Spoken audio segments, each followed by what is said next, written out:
નમસ્કાર મિત્રો, મારી આ ચેનલમાં તમારું સ્વાગત છે। હાલ પૃથ્વીને લઈને એક ખૂબ જ દુઃખદ સમાચાર સામે આવી રહ્યા છે।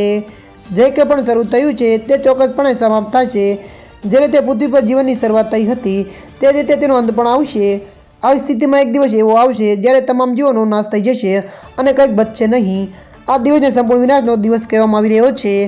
આવું કેમ અને કેવી રીતે થશે તેના પર વૈજ્ઞાનિકો સતત સંશોધન કરી રહ્યા છે।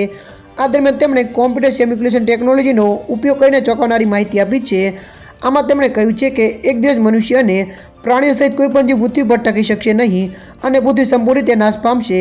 અહેવાલ મુજબ બ્રિસ્ટોલ યુનિવર્સિટીના વૈજ્ઞાનિકો આ સંશોધન કોમ્પ્યુટર સિમ્યુલેશન દ્વારા કર્યું છે, જેમાં ખુલાસો થયો છે કે આગામી 250 મિલિયન એટલે કે 25 કરોડ વર્ષ પછી પૃથ્વી પર કોઈ પ્રલય થઈ શકે છે અને બધું નાશ પામશે।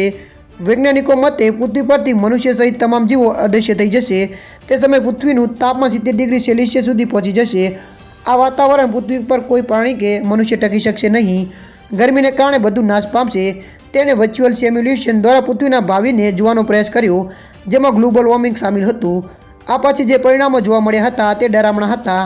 વૈજ્ઞાનિકોનું કહેવું છે કે જે દરે આપણે પૃથ્વી પર કાર્બન પ્રમાણ વધારી રહ્યા છે તેના કારણે આ લુપ્ત થવાની સંભાવના છે।